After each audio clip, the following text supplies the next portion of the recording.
Olá, Oi, tudo tudo bom? bem? Tudo certo. Alegria de Já sei. ver. Até que enfim deu certo, né? Que bom, Fabiano. Que alegria de ver, querido. Tanto tempo. Pois é, vamos. Pessoal, a gente já tinha iniciado antes, o pessoal estava ali, agora estão retomando. Nossa, já tinha iniciado, eu tive bastante dificuldades aqui. É, deixa eu só acertar minha câmera aqui. Aqui. Então, prof, primeiro quero agradecê-la, né, por ter aceito esse convite.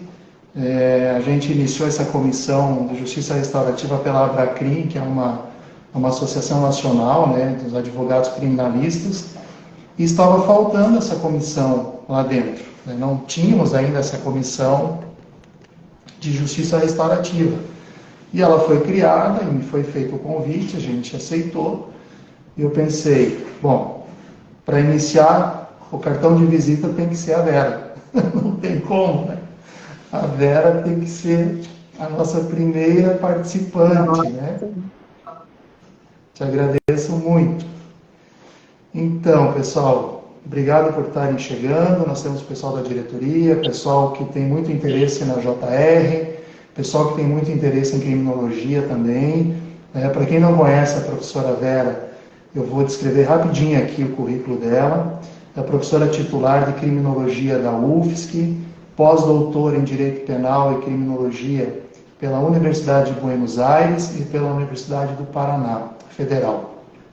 Doutora e mestre em Direito pela UFSC, pesquisadora, escritora, palestrante, facilitadora de práticas restaurativas. Então esse é um currículo formal da professora Vera, mas acima de tudo é uma grande humanista, uma grande pessoa, tem um coração muito grande. E tem 3 livros, a prof tem vários livros, né? Mas tem 3 aqui que eu considero livros que me auxiliaram muito nas minhas pesquisas, que talvez alguns não conheçam. Então acho até importante, eu vou falar o nome deles aqui. Pelas Mãos da Criminologia, o Controle Penal para Além da Desilusão, é um livro fantástico. A Ilusão da Segurança Jurídica, do Controle da Violência, a Violência do Controle Penal. E o livro que eu acho que é o meu xodó aqui, que é o Sistema Penal Máximo e Cidadania Mínima. Isso reflete muito, né, a nossa cultura hoje punitivista, né? Então, prof, apresentada, muito obrigado por estar aqui. E eu gostaria de bater um papo, falar com a professora sobre a justiça restaurativa no Brasil, né? A senhora que é uma das pioneiras desse movimento, né? E eu pensei a gente dividir esse assunto, essa conversa, prof, em a justiça restaurativa no passado, ela no presente e as perspectivas para o futuro. E a senhora bem pode explanar para nós, né, as suas experiências, as suas vivências, porque tem muita gente que ainda não conhece o que é a JR, ainda não tem uma ideia do que seja a justiça restaurativa. Eu acho que nada, né, ninguém melhor do que a professora para conseguir nos passar essa experiência. Então, como a senhora, vindo da criminologia, né, como que foi a sua chegada na JR? Como que era essa justiça restaurativa lá nos idos, lá 2000, aqui no Brasil, prof? Fabiano, boa noite. Agora te cumprimentando oficialmente e te agradecendo profundamente pela distinção do convite. Eu quero saudar a todos que estão aqui conosco, interessados nessa discussão. É uma alegria para mim estar aqui, é uma alegria saber, Fabiano, tanto que a Abracrim criou, né, essa Comissão de Justiça Restaurativa, essa Comissão Nacional no seu âmbito, e quanto o fato de que ela está nas tuas mãos, sob tua coordenação, já que há anos acompanho o compromisso, né, científico e militante que tu tens com esse campo. Então, acho que a Abracrim ganha, e ganhamos todos nós com mais este fórum de debates, porque acho que é o momento mesmo de alavancar, aprofundar e democratizar o debate sobre a JR. Em verdade, Fabiano, você conhece a área da criminologia, né? Acompanha há bastante tempo também meu trabalho. Eu, há bastante tempo, estou no campo teórico das alternativas à pena e ao sistema penal. Há bastante tempo eu estudo, pesquiso e ensino, né, abolicionismo, minimalismos. Há bastante tempo eu trago várias pessoas ao Brasil socializando as ideias libertárias, antipunitivas e anticarcerárias. No entanto, a minha aproximação mais concreta do campo da JR no Brasil aconteceu, acredito que a partir do ano de 2010, né? Quando eu realmente abracei a causa e elegi esse campo, tanto como um campo de pesquisa e ensino e militância para eu atuar também em nível das práticas restaurativas. Isso aconteceu por vários motivos, né? Mas o principal deles foi aquele motivo geral que eu acho que motiva todos nós da criminologia crítica a ir para o campo da prática, que é o cansaço, o esgotamento, frente à insustentabilidade da pena e do sistema penal e, sobretudo, da prisão que nós temos, e uma busca vital, né, visceral, humanista, para superar esse tipo de controle social. A outra é assim, a demanda, o encantamento com o trabalho de vários amigos que me puxaram muito para o campo, né? Eu poderia nominar vários, mas eu nominaria um colega que é o João Salme, que foi meu aluno na UFSC, e que foi para os Estados Unidos e começou a trabalhar no campo da JR. E ele moveu uma luta sem tréguas, assim, para eu começar a atuar no campo da JR, inclusive me levando para o exterior, me levou várias vezes a convite, a visitação desse centro de instituições restaurativas, e o outro eixo foi aqui mesmo em Florianópolis, o trabalho do padre Wilson Groh na comunidade do Montserrat, onde o padre Wilson Groh atua com 16 comunidades periféricas ali que constituem o Morro do Maciço, e ali se faz um trabalho comunitário excelente, em termos de justiça restaurativa. E dentro do meu projeto Universidade Sem Muros, eu vi um espaço, então, para começar a atuar mais concretamente nesse campo. Trouxe a disciplina para a UFSC, que abri a linha de pesquisa em justiça restaurativa e comecei a encontrar muitos parceiros daí. A partir de aí, comecei a minha própria formação também como facilitadora, primeiramente em Santa Maria, com a Cristina Martins, depois com a Mônica Mumi, e fomos finalmente habilitados com uma pesquisa do CNJ, a Universidade Federal de Santa Catarina, a qual eu representava, que nos deu uma grande oportunidade de conhecer esse campo maravilhoso. Então, é essa pesquisa que eu queria trocar uma ideia com a senhora. Foi um edital que o CNJ abriu, né, para fazer uma pesquisa denominada de Pilotando a Justiça Restaurativa, né, e a professora, o Instituto da Federal, né, de Santa Catarina, foi o vencedor, e a professora coordenou essa pesquisa em âmbito nacional. Eu acho que foi a maior pesquisa, né, realizada até o momento, e eu queria ouvir da senhora qual foi a sua impressão com esses dados, a percepção equivocada da JR, realmente ela tem possibilidade de se expandir? O que a senhora sentiu ao fazer essa pesquisa, com todos esses dados que vieram aí do Brasilzão? Fabiano, essa pesquisa, ela foi, sim, ela foi feita com fomento público, habilitada em edital de seleção do CNJ, na segunda série de Justiça Pesquisa, no ano de 2016. Eu fui a coordenadora e pesquisadora também dessa pesquisa. Nós realizamos com uma equipe da Fundação José Arthur Boatê, através da UFSC. A pesquisadora principal, junto comigo, foi a professora Aline Pedra Jorge Birol, que hoje está na Áustria. Tivemos também uma equipe de pesquisadores e estudantes. E foi uma pesquisa gigante, foi uma pesquisa muito grande para os 2 anos de existência dela, que nos deu assim, um trabalho muito grande e nos retribuiu, né, com um gigante retorno, tanto de relações humanas, tanto de comunicação e conhecimento de pessoas, como com conhecimento a respeito. Acredito que tenha sido a primeira pesquisa empírica, teórica e empírica de fôlego a ser feita no Brasil, é considerada a primeira pesquisa que tentou justamente levantar o estado da arte da justiça restaurativa no Brasil entre os anos de 2016 a 2018. Então, ela deve ser aferida, né, medida como um retrato deste período histórico, que é o momento contemporâneo da justiça restaurativa, e acho que ela trouxe muitas questões importantes. Primeiro, para que a gente comece, né? Eu acho que a gente entra no Brasil num momento de pesquisas muito importantes, de uma intensificação de pesquisas sobre a justiça restaurativa, e é muito importante que a gente vá construindo essa memória do restaurativismo, essa história do restaurativismo contada, né, através de pesquisas bem sérias. Essa pesquisa ela foi uma pesquisa ambiciosa, foi uma pesquisa de caráter nacional.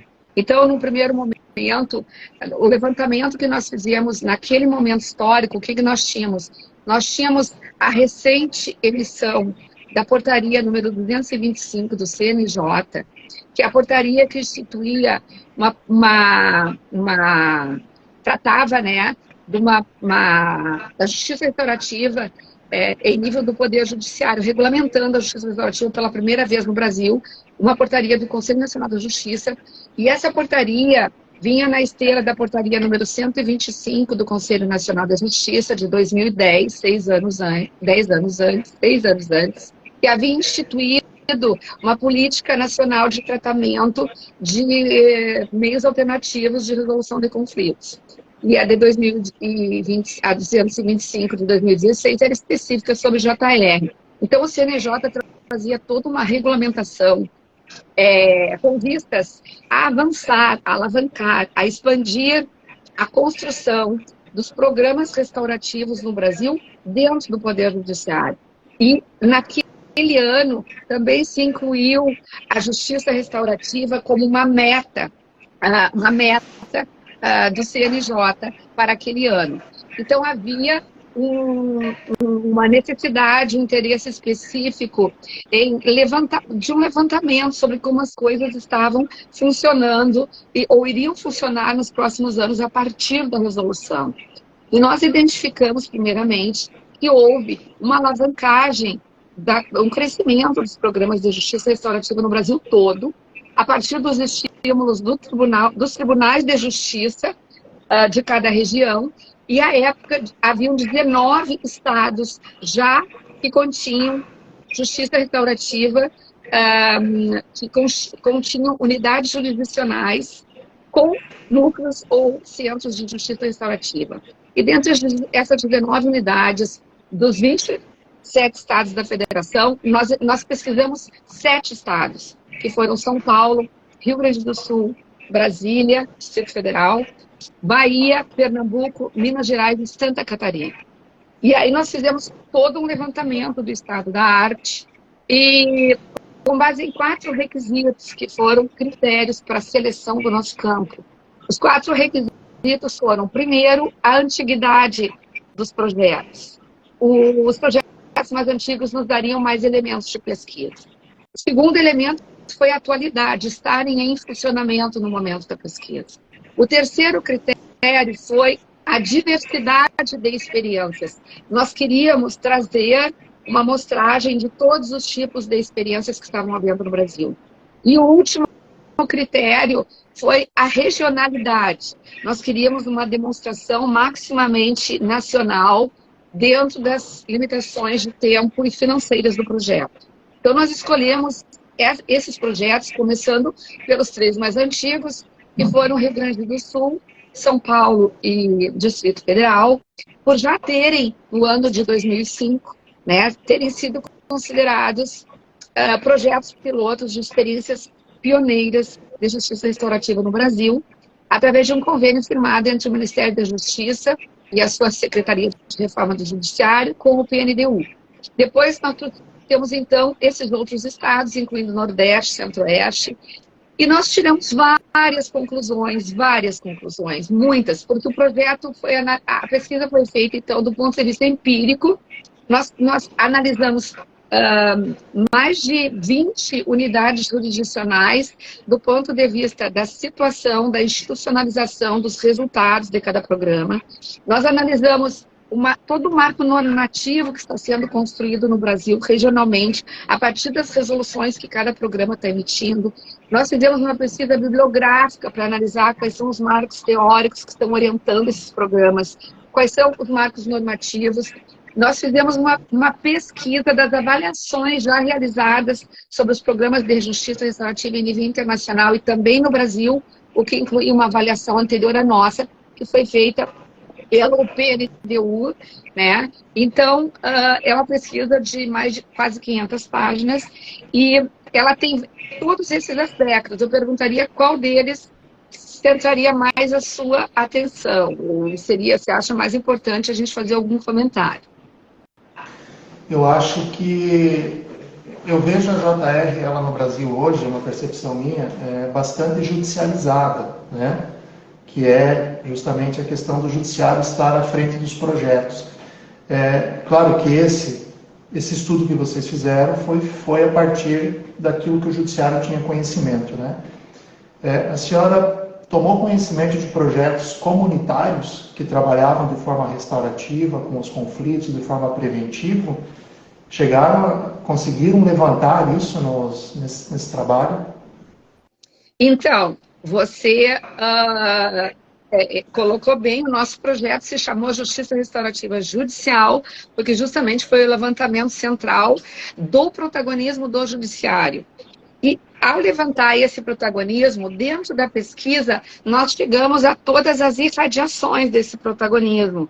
Então, nós levantamos projetos realizados em nível pré-judicial, que incluiu todo o sistema escolar brasileiro, em todos os estados visitados, com maior ou menor intensidade, nos levando a concluir que existe uma intensa expansão da justiça restaurativa no sistema escolar, sobretudo de ensino médio. Nós levantamos experiências pré-processuais em nível de polícias, guardas municipais, nos levando a concluir que existem experiências em curso muito importantes, como Laranjal Paulista, de justiça restaurativa antes do processo ou antes dos boletins de ocorrência ou de denúncias ou de qualquer formalização da justiça. Nós identificamos, então, o outro nível, que é na saída do sistema, o nível pós-processual, que nos levou a identificar inúmeras experiências em todos os estados de práticas restaurativas sendo realizadas no sistema de execução de penas e medidas alternativas, no sistema penitenciário e no sistema de execução de medidas infracionais. Então, no sistema infracional de adultos, nível de execução penal e medidas socioeducativas, muitas experiências. E ainda também em nível de justiça restaurativa com famílias. E a partir dessas irradiações, que são interinstitucionais, porque muitos estados brasileiros, sobretudo o Rio Grande do Sul e São Paulo, trabalham com a justiça restaurativa com a visão de rede, com a clareza de que não basta só trabalhar em nível judicial, que os conflitos chegam antes e que, portanto, tem que existir todo um trabalho em construção de redes, né?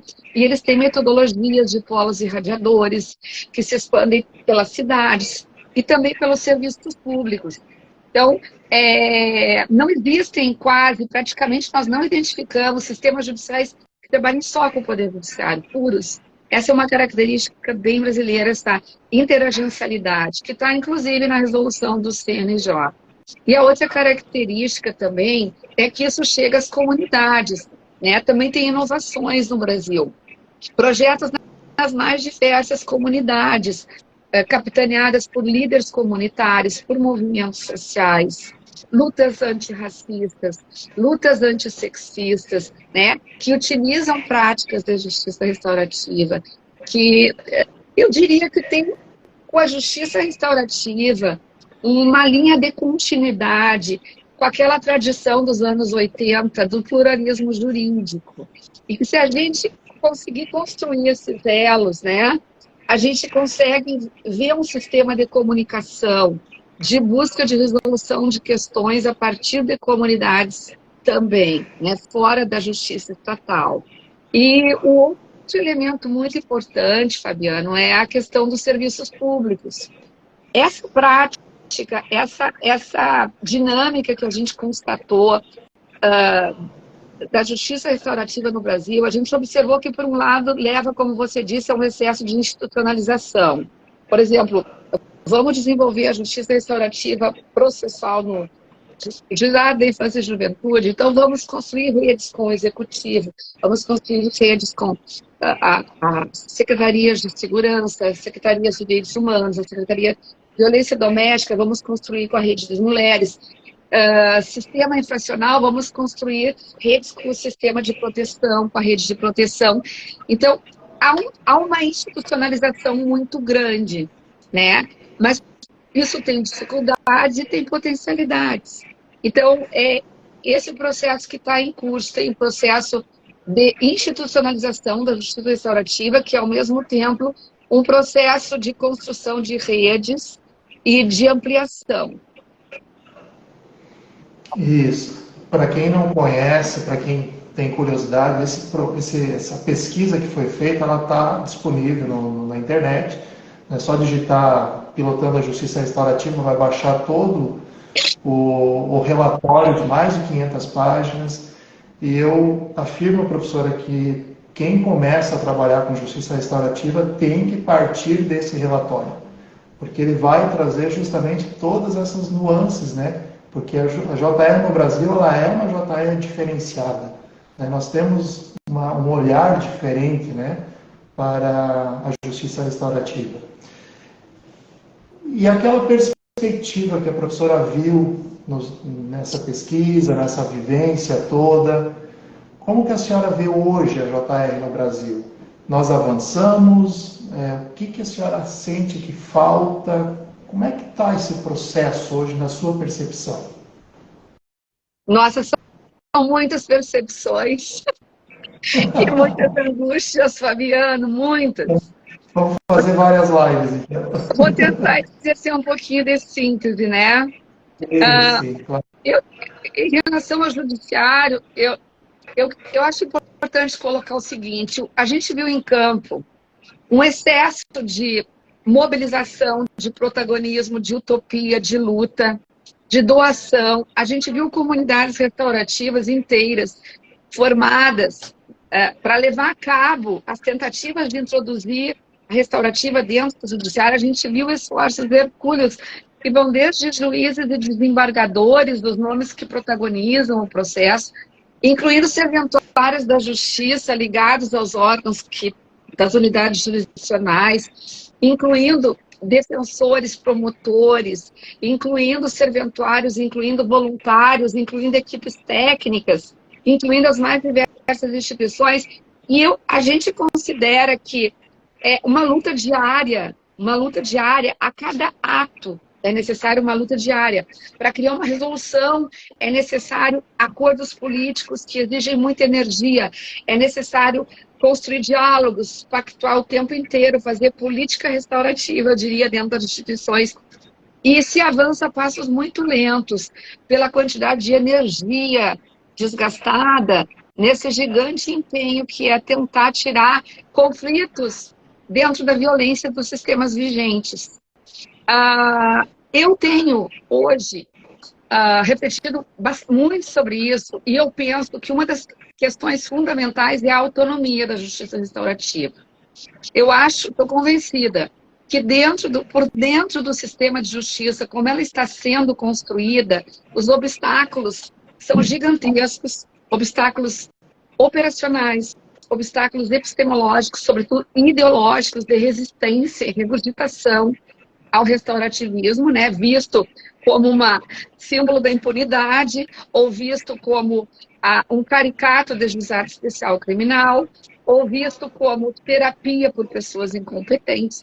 Ou seja, existe um monte de estereótipos, né, já que finalizam uma visão de inferiorização em relação a uma justiça que tem que chegar pedindo licença quando ela é portadora de anseios verdadeiros de justiça, em detrimento de uma justiça que é sinônimo de controle social e dominação de classe, de raça e de sexo. Então, eu penso que hoje a justiça restaurativa está ancorada como apêndice. Ela já está entrando, pedindo licença nos cantinhos para se alojar nas salinhas, pedindo funcionários emprestados, trabalho de graça, voluntariado, juízes com duplas e triplas jornadas, profissionais do sistema, e tentando resolver pequenas questões, não graves questões.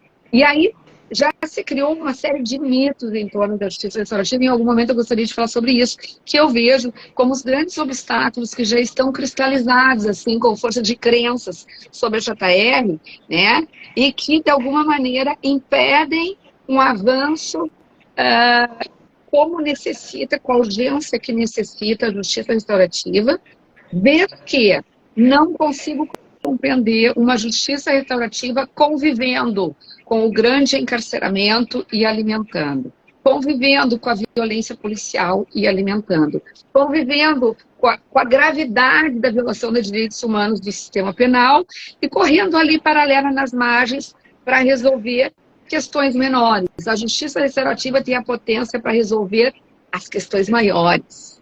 Ela que deve assumir o comando de se instaurar como a justiça dominante, e ela é a emergente perante a dominante. Nessa luta, ela não tem conseguido produzir tensão de modo a introduzir os seus elementos, pelo contrário, ela está sendo colonizada pela justiça punitiva. Então, essa é uma grande preocupação minha. Quando eu fiz a minha pesquisa de doutorado, eu cheguei nessa mesma conclusão. Talvez lendo os seus livros, mas a conclusão que eu vejo é que nós estamos tolhendo, né, a força maior da JR por engessá-la dentro de um sistema criminal que é muito grande, e ela acaba, de alguma forma, né, com as suas porosidades, ela acaba trazendo para si os problemas da justiça criminal. E aí ela acaba sendo uma JR seletiva, porque ela só se apresenta para algumas situações, ela acaba sendo uma JR, muitas vezes, que se apresenta, dependendo da forma como é colocada, até mais punitiva do que a própria pena em si. Então é algo que a senhora trouxe que é muito importante a gente pesquisar e a gente falar sobre isso. Professora, eu queria ver a sua percepção, se essa dificuldade que a JR tem de ganhar espaços, né? Até mesmo com relação à ausência de legislação, porque nós não temos uma legislação dentro do Código de Processo Penal que trate da JR, nós temos só as resoluções do CNJ. Isso não está muito ligado com a nossa cultura, tanto fora do judiciário como dentro, uma cultura de violência e uma cultura punitivista. E isso não demanda tempo para a gente destravar isso. Nós vamos ter que ter, talvez, paciência para desorganizar essa cultura punitivista que nós temos, porque é muito comum ouvir de juízes e promotores um olhar preconceituoso com relação à justiça restaurativa, por desconhecimento, a partir daquela construção ideológica e cultural que eles têm, né? E isso eu falo de uma instituição, Ministério Público, que a gente pode tirar talvez poucos profissionais ali, promotores, que têm uma visão da JR real. A senhora vê isso como um problema, um impedimento maior para a ascensão da JR hoje? Querido professor Fabiano, eu conheço os seus trabalhos, gosto muito de todos, sou leitora, o professor Fabiano sempre divide comigo essas pesquisas e nós compartilhamos, né, muito de todas essas ideias. O Fabiano defendeu a tese dele na Universidade do Porto, né, foi ano passado? Foi ano passado? 2019? 19. Senhor, vocês estão meninos, os anos não passaram, parece que foi ano passado. Teve um intervalo da pandemia, ali a gente tira fora, a pandemia não conta. Incrível, Fabiano.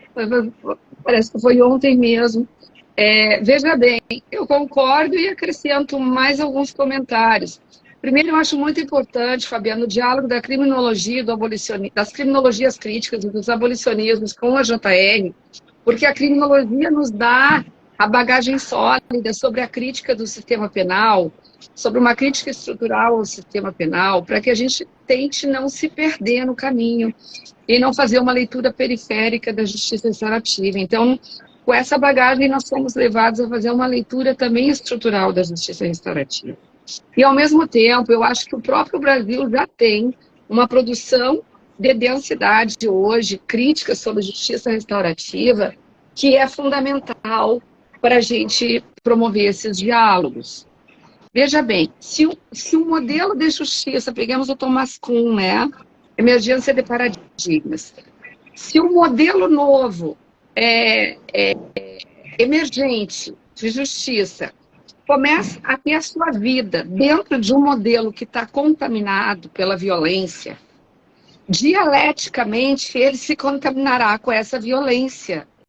Mesmo que você use um conceito mais leve como interação simbólica, é evidente que se esse paradigma não tiver uma estrutura sólida de atores e institucionalização para exercer um domínio sobre o outro, ele será dominado, é uma luta de hegemonia.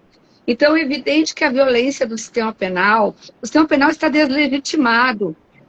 É possível introduzir um novo modelo de justiça restaurativa, pautado em valores, em princípios como humanidade, respeito, participação, empoderamento, empatia. É possível o paradigma que tem esse rosto, mas que é político, obviamente, ele é compatível com o paradigma punitivo da violação estrutural dos direitos humanos, da seletividade, da desigualdade, da pena de morte informal, das penas cruéis e infamantes? Não, não é. Qualquer aula de direito mais elementar vai nos dizer que o paradigma que está em crise de legitimidade não tem legitimidade para ancorar o caminho para um novo paradigma. Porque como que se pedisse a restaurativa que limpasse o que é inimpável, que apagasse o que é inapagável e que legitimasse o que é ilegitimável. Então, veja bem, evidentemente que a restaurativa ela está replicando a seletividade. Por quê? Porque ela só pode entrar em 3 espaços. Hoje ela está entrando só em 3 espaços do núcleo do sistema. Juizado Especial Criminal, Justiça Infracional e Violência Doméstica. E a clientela que chega a ela é selecionada, geralmente, nas primeiras audiências pelos juízes da clientela do sistema. Então, é a mesma clientela que sofre uma seleção da seleção. Imagina o Juizado Especial Criminal. Se selecionam questões que vão ao juizado dentro do sistema global e dentro do juizado se selecionam questões que vão para a restaurativa. A restaurativa nada mais é do que um filtro do filtro do filtro. Então, ela está na periferia da periferia. E aí vem as questões de poder. O paradigma hegemônico, ele vai lutar para se conservar, para manter o seu poder. É uma questão de controle social. O direito penal, o sistema de justiça penal é um núcleo político do controle social e da dominação numa sociedade. Então é evidente que quem tem poder, os agentes do sistema que têm poder, não querem perder poder. Mudar o modelo de justiça é retirar poder do judiciário, é dar poder às partes, porque a justiça restaurativa vem com o projeto de que as partes terão o poder de decidir. É um novo modelo de responsabilização e decidibilidade. E para que alguém ganhe poder, alguém tem que poder. E os juízes, no modelo que está se conformando, eles estão lutando para manter poder, os juízes resistentes à restaurativa. Porque eles querem selecionar o que vai, o que pode ir, quais crimes, quais pessoas, e depois homologar se o que fizeram no processo restaurativo pode não valer. Então, são filtros de microseletividade que estão descritos no nosso projeto, algo muito, muito difícil de lidar, porque está duplicando os corredores da justiça. Apesar da resolução do CNJ ter estabelecido para o Brasil que o procedimento restaurativo poderia ser alternativo, na prática, em nenhum estado ele está sendo paralelo, complementar. E outra coisa, ele não está suspendendo o procedimento tradicional. Então, os processos estão correndo juntos. E as pessoas, as partes, estão submetidas, na verdade, ao crivo de dois procedimentos, sem conseguir entender ainda muito bem o que a justiça restaurativa quer deles ou vai dar a eles. Então, a criminologia positivista, ao se situar como uma instância interna ou a dogmática interna do sistema penal, acaba legitimando e instrumentalizando esse sistema, conferindo uma aparência nova de legitimidade. Então, há riscos imensos de que a justiça restaurativa, a seguir com essa luta intestina entre os protagonistas que são adeptos e querem introduzi-la e os resistentes que querem se manter no poder e manter o antigo paradigma, de que ela venha ter, esteja tendo um desfecho similar à juizado especial criminal. Uma justiça paralela, periférica, que aumenta o controle em vez de produzir impacto nele. E nenhum impacto, então, no processo, muito menos no encarceramento ou na pena. Exatamente. E apesar de tudo isso, professora, a senhora é esperançosa para uma justiça restaurativa no futuro? A senhora vê caminhos, luzes nesse caminho tão difícil que a gente tem trilhado? Fabiano, eu entrei no caminho da justiça restaurativa para travar a melhor luta, a luta pela transformação, e porque me convenci que nós temos que trabalhar por dentro das contradições, não existe outro espaço social. Se nós aceitamos a dialética como lógica do real, nós temos que trabalhar por dentro das contradições. Primeiro, eu gostaria de dizer que esse problema não é dos juízes que estão trazendo a justiça restaurativa para o judiciário. Os juízes que estão trazendo a justiça restaurativa para o judiciário são juízes que estão investidos da utopia da transformação. São juízes que trabalham muito, e todos os trabalhadores desse campo trabalham muito, os formadores, todos eles. E nós temos uma história para contar a respeito disso, e está sendo contada pela literatura. As primeiras teorizações, as primeiras dúvidas, que metodologia usar, que metodologia não usar. Tudo que nós temos hoje acionado passou por uma história de luta. Então, o problema é as engrenagens do próprio sistema que regurgitam, de alguma maneira, todo esse campo potente. Segundo lugar, é óbvio que eu manifesto esperança, tenho esperança, não de esperar, né, mas de esperançar, no sentido de agir para acontecer. Aí eu quero falar de um outro discurso da JR, né, que é o discurso da necessidade da gente passar de uma luta pela justiça restaurativa no Brasil a uma luta por uma justiça para a brasilidade, para a latinidade e a brasilidade. Que eu acho que o presente, o momento, a gente tem todas essas trajetórias aí, aprendendo com elas, acumuladas. Tem toda uma ancestralidade, pessoas que nos antecederam e começaram lutando e cumpriram jornadas, e nós temos que seguir cumprindo jornadas.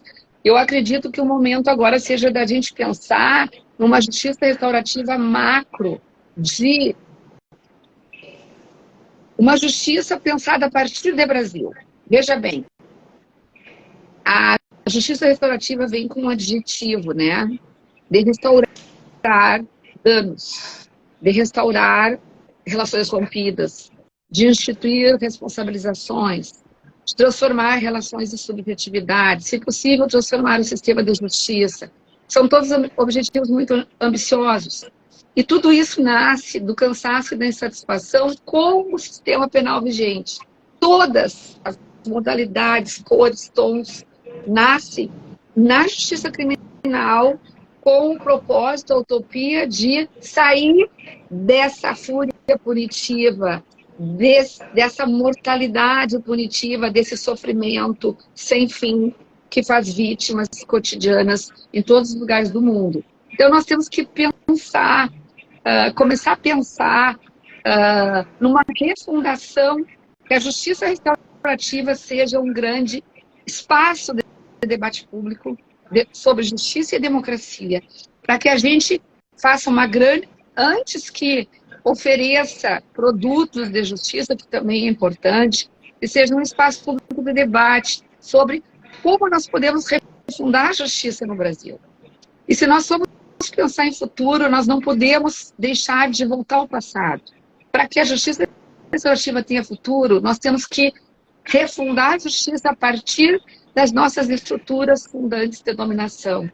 Nós temos que pensar a justiça folheando a justiça, decolonizando a justiça, abrasileirando a justiça, como nós vários temos dito, no sentido de que é necessário pensar a partir do colonialismo, a partir do patriarcalismo brasileiro, a partir do escravismo, a partir da nossa economia agrária latifundiária, a partir do nosso Estado patrimonialista e opressor, a partir das elites ilesas, a partir das grandes criminalidades praticadas pelas corporações. Ou seja, nós temos que começar a revisitar as estruturas de dominação, os ismos de dominação que nos constituíram as violências perpetuadas que estão aí.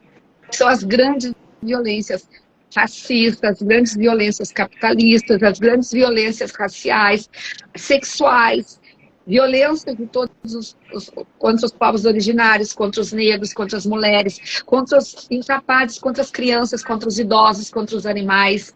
E essas estruturas se perpetuaram através da colonialidade e estão replicadas na seletividade do sistema de justiça que as reproduz, produzindo um sistema de injustiça. Então, nós temos que voltar os olhos para o passado, rediscutir reparação estrutural, responsabilização estrutural.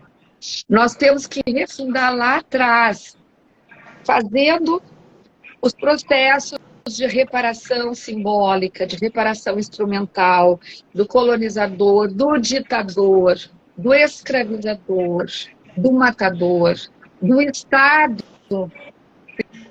criminógeno. Nós temos que produzir práticas de responsabilização para que sejam reparadas, pelo menos simbolicamente, as vítimas históricas da sociedade brasileira. E a partir daí, partir para o presente e o futuro. Porque não é possível entrar de carreira dentro da justiça punitiva deslegitimada, seguir fazendo práticas chamadas novas, dando as costas ao passado, que mantém as mesmas estruturas, que vai reproduzir as mesmas violências institucionais, as mesmas violências interindividuais, e sendo julgadas dentro do mesmo mecanismo seletivo. Então, é hora de um debate sério, e esse debate sério está sendo feito em todos os lugares aqui da sociedade brasileira, e ele tem que ganhar as redes, tem que ganhar as comunidades, tem que ganhar as academias. E eu fiquei muito feliz, finalizando aqui essa parte, de dizer que a Academia Brasileira apareceu inteiramente na nossa pesquisa pilotando a justiça restaurativa. E todos os estados em que nós fomos, as comunidades e as academias estavam presentes. As academias estão muito envolvidas, pesquisando, estudando, criticando, trazendo novos elementos, porque nós vamos precisar de muita criatividade e invenção para a justiça restaurativa para a brasilidade. Que as comissões da verdade, da escravidão, prossigam e deem frutos, porque as comissões da verdade da ditadura militar foram desresponsabilizadas pela anistia. E isso tem que ser rediscutido, os nossos grandes traumas nacionais. Eu acho que essa é o verde da justiça restaurativa, o verde da brasilidade, que deve abrir, né, o caminho que a JR deve fazer verdejar, para que a gente, a partir do macro, volte ao micro. Que bom ouvi-la assim, professora. É contagioso isso. Eu vejo, a Gabriela trouxe aqui um comentário da ausência de dados hoje sobre a aplicação da JR, né? Especialmente ela trouxe a questão da violência doméstica. Mas é algo que eu sinto também, professora. Talvez nós precisamos também, além de discutir teoricamente, trazer esses dados, porque são dados reais que estão acontecendo em todos os rincões do Brasil, né? Dados de pessoas que se colocam frente a frente, de relações que são restabelecidas. Eu acho que a gente precisaria também olhar para isso, né? Fazer essas pesquisas, talvez aquilo que a professora coordenou lá atrás em 2016, 2018, isso precisa ser constante, porque talvez não daquele tamanho, né, que é muito difícil de se fazer e custoso, mas que os pesquisadores tomem consciência que é importante mostrar o produto final da restauração. A senhora não sente que falta esses dados para a gente olhar para isso, né? Porque o que mais nós temos no judiciário é processo que entra e processo que traz, e a gente não tem dado das restaurações, dos encontros. Perfeito, Fabiano, foi ótimo também você tocar esse assunto. Voltamos ao micro e ao operacional. Uma questão muito, muito importante, que ficou bem clara na pesquisa, vou responder lá para a Gabriela, é o fato de que, pela juventude da maioria dos nossos programas de justiça restaurativa, ou também pela dificuldade de sustentabilidade dos programas, com recursos, sem recursos, com voluntários, o trabalho todo é muito precário no sentido dos recursos materiais e humanos. Não existem bancos de dados, ou não houve essa preocupação no sentido de construir bancos de dados com índices de resultado ou índices de conteúdo, certo? O que nós temos são demonstrativos procedimentais. O que os programas estão fazendo? Os programas estão coletando dados a respeito qualitativos. Quantos processos, de onde veio, construindo fluxos, quais foram as práticas, se teve pré-círculo, círculo, mediação, conferência familiar, qual foi o resultado, se teve acordo, se não teve acordo. Então, isso aí, o que está sendo construído são os indicadores procedimentais, mas faltam os indicadores de conteúdos. Então, assim, na nossa pesquisa, qual foi a situação? Como não existiam indicadores de conteúdo sobre a avaliação das práticas pelas partes, como as partes tinham, apesar de haver uma avaliação no final das práticas, perguntando a opinião, isso é diferente de construir os índices de avaliação rigorosos e corretos. Então, o que nós constatamos? A nossa pesquisa era uma pesquisa institucional, não era uma pesquisa interindividual, não era ouvir partes, era ouvir instituições, ver o estado da arte, da institucionalização da JR no Brasil. Mas a gente teve a oportunidade, nós tivemos, de, em vários lugares, conversar com partes que estavam ou saindo ou entrando em círculos, se dispuseram a conversar conosco, a nos dar entrevistas, e nós percebíamos um enorme índice de satisfação das partes com a participação nas práticas restaurativas. Todas as vezes que nós conversávamos, nós tínhamos esse feedback. Porém, isso não está documentado, isso não está transformado em índices, não está transformado em banco de dados. Então, nós chamamos a atenção para que esses bancos de dados têm que ser construídos, porque a resolução do CNJ, ela exige um monitoramento das práticas restaurativas, e ela exige a criação desses bancos de dados. Então, a nossa pesquisa, o que ela concluiu?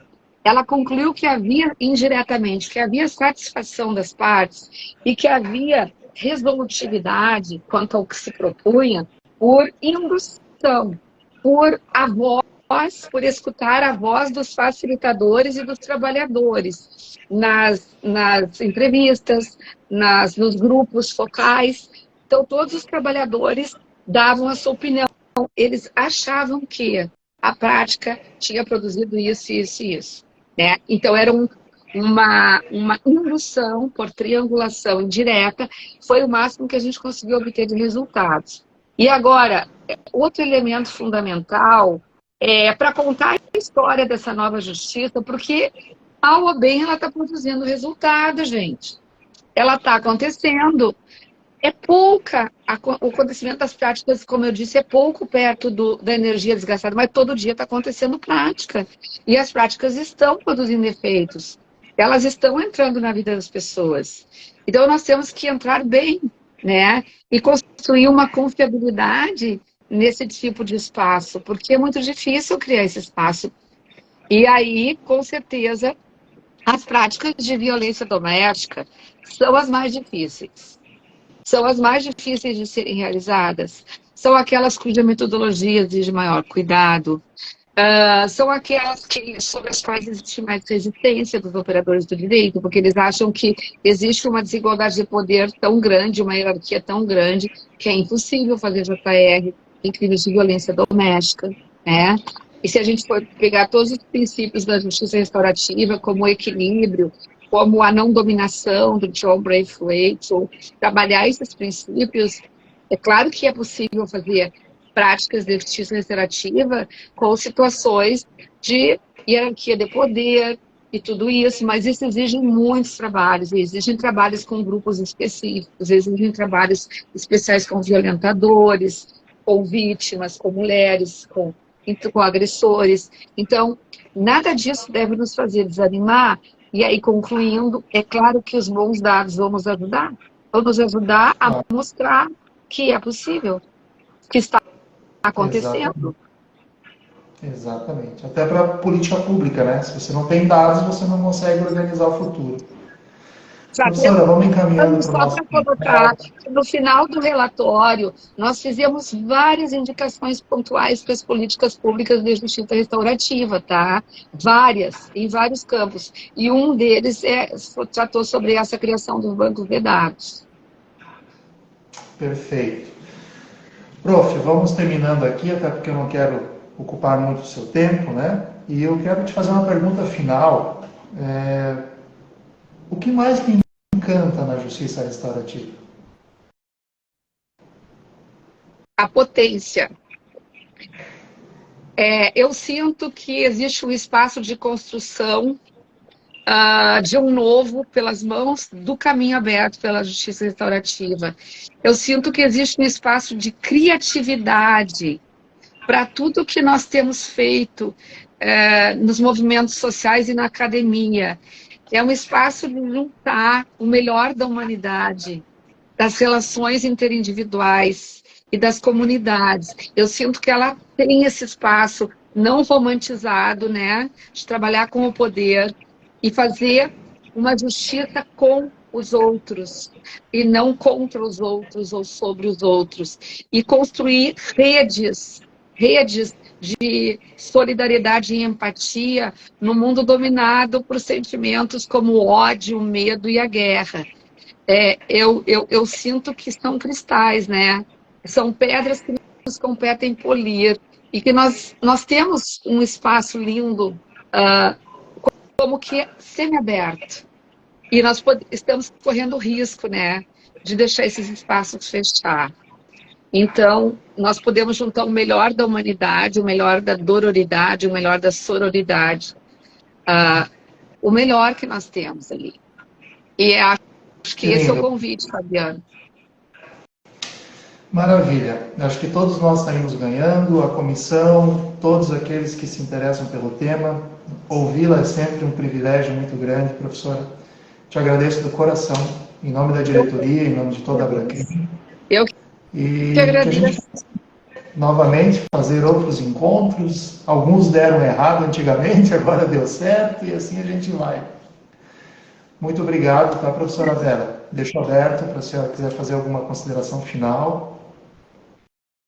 O importante é que nem tudo pode ser perfeito, mas tudo acaba sendo bacana, Fabiano. Principalmente quando se tem, né, uma grande alma e uma grande utopia. Obrigada, querido. Estar com você é sempre muito iluminador. Fica bem. Um beijo. Tchau, pessoal.